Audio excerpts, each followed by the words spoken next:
এটা একটা Friday blog. অন্যান্য দিনের মতো এই ফ্রাইডেটাতেও আমার মাথায় প্ল্যান ছিল যে দূরে কোথাও ঘুরতে যাব, খাবার খাবো এবং খাবারের রিভিউ দিব। বাট আনফরচুনেটলি আমি রিসেন্টলি স্নোইকে স্প্রে করিয়েছি। তো স্নোই স্প্রে করার পর ওর নিজেরই একটা শিলায় খুলে ফেলে, দেন ওকে নিয়ে আমার আবার ডক্টরের কাছে যেতে হয়। তোমরা যারা যারা আমার ভিডিও রেগুলার দেখো তারা হয়তোবা খেয়াল করেছো আমি দুইটা ক্যাট পালতেছি। একটা হচ্ছে ছেলে বিড়াল, ওটার নাম হচ্ছে মোয়েজা, আর এটা হচ্ছে মেয়ে বিড়াল, এর নাম হচ্ছে স্নোই। এখন অনেকে হয়তোবা জানতে চাইবে যে স্নোইর স্প্রে আমি কোথায় করিয়েছি। আমি স্নোইকে স্প্রে করিয়েছি নোয়াখালী ভেট কেয়ার। আমি বলতে পারো প্রায় 2 বছর যাবতী সেখানে ওদের রেগুলার চেক আপ করিয়ে আসছি, আর আমার কাছে ওদের ট্রিটমেন্ট বেশ খানিকটা বলতে পারো যে রিলায়েবল মনে হয়। দেন আমরা চেক আপ শেষে বাসায় চলে আসি, আর আমরা বাসায় ব্যাক করতে করতে বলতে পারো যে 1:30 অথবা 2টার মতো বাজতেছিল। আর তখন এসে রান্না করব, ওই পরিমাণ গ্যাসও বাসায় ছিল না।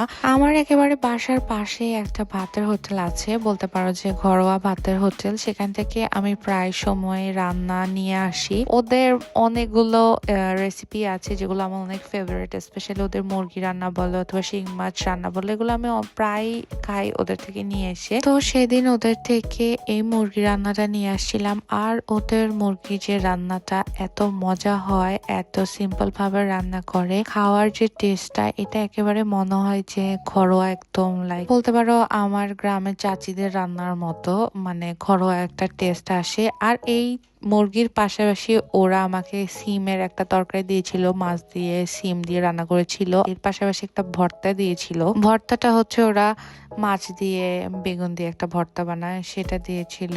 আর সবসময়ের মতো ডাল এক্সট্রা করে দিয়ে দিয়েছিল যদি লাগে আর কি। আমি প্রায় সময় ওদের রান্নাটা এনে খাই, আর আমার কাছে মনে হয় আর কি ওদের রান্নাটা মোটামুটি অনেক বেশি বাজেট ফ্রেন্ডলি আমার কাছে মনে হয়। খাবার দাবার খেতে না খেতে অনেকটা বিকেল হয়ে গিয়েছিল। দেন উঠে ফ্রেশ হয়ে নামাজ পড়ে বিকালের জন্য চা বসাই, আর বাইরে থেকে সেদিন বিকেলের নাস্তা নিয়ে আসি। ইউজুয়ালি আমি বিকেলে পরোটা, চা এই টাইপের একটু লাইট খাবার পছন্দ করি, বাট সেদিন বাইরে থেকে এই ভাজা পুরিগুলো নিয়ে এসেছিল, সাথে হালিম ছিল, পরোটা ছিল, আর ছিল বুটের ডাল। বুটের ডালটা ইউজুয়ালি আমি অতটা লাইক করি না, বাট ওই দিন যে বুটের ডালটা বাইরে থেকে এনেছিল ওইটা খেতে অনেক মজা ছিল। হালিমের কথা বললে একটা নাম বারবার মুখে আসে, সেটা হচ্ছে আমি রঞ্জনবিতে গিয়ে একটা হালিম সবসময় ট্রাই করি, আর ওই হালিমটাই আমার কাছে সবচেয়ে বেশি ভালো লাগে আর কি। এছাড়া আমি এ পর্যন্ত যত জায়গা থেকে হালিম খেয়েছি ভালো লেগেছে, মানে ওই রকম একেবারে যে মন মতো ওই রকম লাগেনি। তারপরও বিকালের নাস্তা হিসাবে হালিম, পরোটা, বুটের ডাল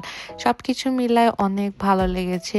আর চাটাও বেশ মজারই ছিল। পুরি আমার কাছে ভাল লাগে যখন সেটা আমি গরুর মাংসের ঝোল দিয়ে খাই, আর সেটা যদি না হয় ধরো সালাদ, পেঁয়াজ এই টাইপের জিনিস থাকে আর কি, বা এরকম বুটের ডালও যদি থাকে, সেক্ষেত্রে আমি পুরিটা ওইভাবে লাইক করি না। সেদিন পরপর 2 বেলায় বাইরে থেকে খাবার দাবার খাওয়া হয়ে গিয়েছিল, যদিও আমি ইউজুয়ালি বাইরে থেকে এক বেলায় খাবারটা প্রেফার করি। আসলে সকাল খুব আর্লি বের হয়ে গিয়েছিলাম ডক্টরের কাছে, তখন ব্রেকফাস্টটা ওইভাবে করা হয় না, জাস্ট চা খেয়ে বের হয়ে গিয়েছিলাম, তা অনেক বেশি খিদা লেগেছিল। মেয়ে বিড়ালকে স্প্রে করানোটা যতটা কঠিন তার থেকে বেশি হচ্ছে এর পরবর্তীতে ওর যে টেক কেয়ারটা আছে সেটা তার থেকেও বেশি ক্রিটিক্যাল বলতে পারো। একদম সময় মতো ওষুধ খাওয়ানো, আর মানুষকে চাইলেও তুমি জোর করে ওষুধ খাওয়াতে পারবে, বা বিড়ালকে তুমি ওষুধ খাওয়ানো এত সহজ বিষয় না। তারপরও আমি আমার সাধ্য মতো আমি আমার সবকিছু ফ্যামিলি মেনটেন করা, রান্না করা, ঘরের কাজ করা সবকিছুর পাশাপাশি ওর প্রপারলি টেক কেয়ার করেছি। আলহামদুলিল্লাহ ও এখন অনেক সুস্থ আছে।